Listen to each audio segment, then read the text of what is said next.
Hello, I'm Amber. And I'm Neha. We are parents of a gifted child who is on autism spectrum. Through our YouTube channel, we want to help parents with children on the autism spectrum learn more about it and avoid a lot of myths that are there on the internet. All our content is well researched, but please remember that every child is unique and there is no way that this video replaces professional medical advice or intervention. Now, if you find this video helpful, please like it and further share it with parents of children with autism that you may know about. We will be posting new content every Sunday at 8 p.m. IST. So, how to find out that your child has autism? Now, before I go into details, Neha will briefly explain what autism is. Autism, also known as autism spectrum disorder, is a complex neurodevelopment disorder that affects communication, social interaction, and behavior. Now, this means that the children are very different from what we have known of all throughout our lives. We are different parents. We've understood that we are supposed to be behaving like a certain way, in a certain way, at a certain age. But these children, they are wired differently. They have these beautiful points about themselves or things about themselves that we don't really understand. They are very, very unique, and we sort of get confused. Why are they behaving in a certain way? That's also because they don't have the communication skills. They don't have that kind of development. So it comes with time. But in this case, in our case, our son started talking when he was 3. That is when he started talking. So before that, we didn't even know about it. We got to know about certain things through a friend. But anyway, some signs of autism can appear as early as the first few months of life, while others may not become apparent until later in childhood, which is true again.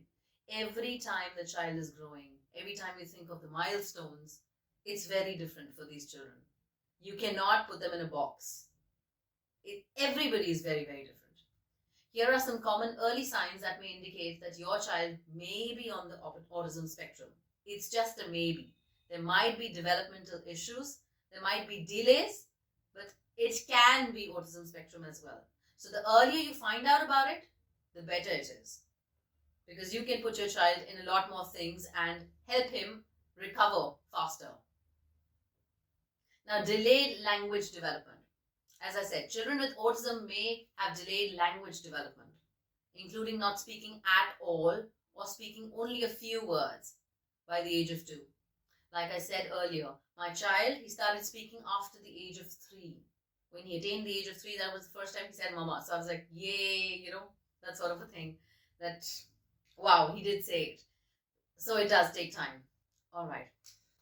Children with autism may avoid eye contact or have difficulty in making eye contact during social interactions. Now, I had this habit of, taking photos of my child when he was small.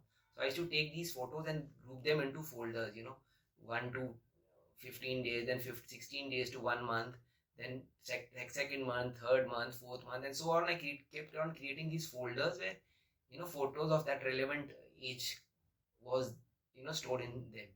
And when we now go through those photos, we realize that his eye contact was pretty good till the time he was around the age of I think 1.5 years. 1.5. It is or only 18 months. Yeah, it's only after that his eye contact started lacking. So there could be a certain signs that may not appear very early in the age, but may start appearing later in life. So that is what we noticed with him as far as this eye contact was concerned. I also remember when the lack of eye contact started happening, he also stopped responding to his name. The name response was not there any longer. Earlier, when we used to call out to him, I remember the Diwali before that. He did respond, he would look at us, but it started after that. Yeah, one of another red flags in there. And lack of interest in playing with others, especially children. So, children with autism may have difficulty engaging in social play with others and may prefer to play alone. He used to like to be alone that time. He did not like a lot of people around him. Anybody who would come to him, he would be okay. Especially elders, if they would come to him, he was much better with them. Children, he did not know how to respond to them.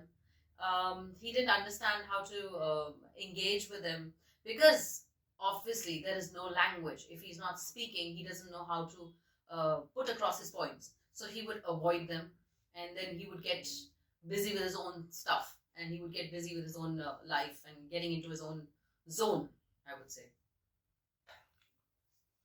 So repetitive behavior is again one thing which which is very common in children with autism.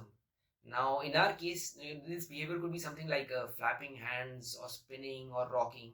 Now, in our case, what we saw that he used to love, any kind of toy with wheels. He used to love spinning those wheels again and again, and he used to keep doing it for a very, very long time. So that is also something you should watch out for. The repetitive behavior. It could not just be spinning wheels. It could be any other kind of form of behavior also with that the child will be repeating. Yeah, sometimes the children, they start making lines of things. They start putting things, trains of things. So they start putting one thing behind the other, which is again an issue. I don't know how big an issue that is. We see a lot of children doing that. That's why I say these are some of the things. That's what we say. These are just some of the things which we have seen with our child, and they can happen with yours as well, or whoever's under the spectrum. They can happen with a regular child as well, because it's a developmental stage. We do not know how things work. These are just some of the things we have observed. So sensory sensitivities. Again, sensories are our senses. How do they get affected? The light can affect us, the sounds can affect us, and even the feel, the touch of things, tactile issues. So in our son's case, he would get scared of the mixer grinder. He did not like the pressure cooker whistles. Till recent, I think some few months back, he did not like the vacuum cleaners. But then I think slowly and gradually, when they start growing up, they start understanding how things are working. It sort of settles down with age. Sometimes it does, sometimes it doesn't. But in our case, it has settled for a vacuum cleaner, but not a pressure cooker. Difficulty with social cues is another thing. So social cues, like they don't understand non-verbal cues. Facial expressions, you're trying to look angry and they're like, okay, they find it funny.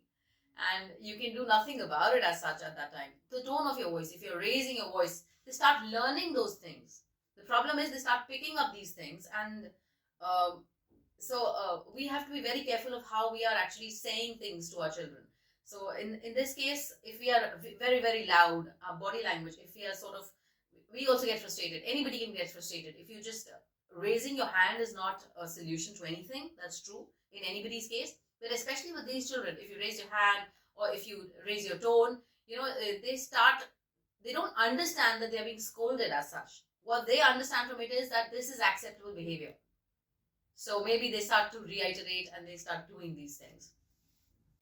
So as I mentioned, unusual interest in objects is again one thing that your children with autism would have.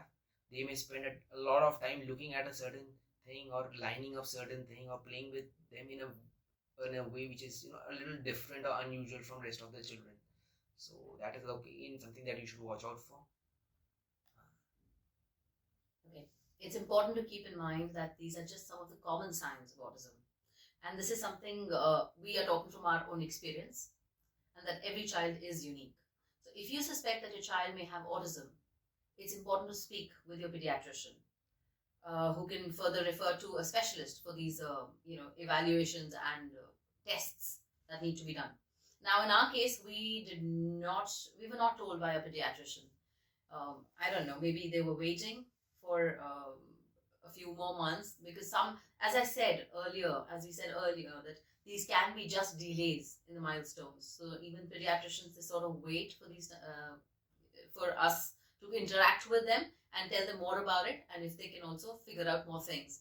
Now, if you do not, if you have red flags and you've not been able to really give a word to it, that why is a child behaving in this way? Because we all have elders at home, they all keep saying things like, we've seen different children, they take time.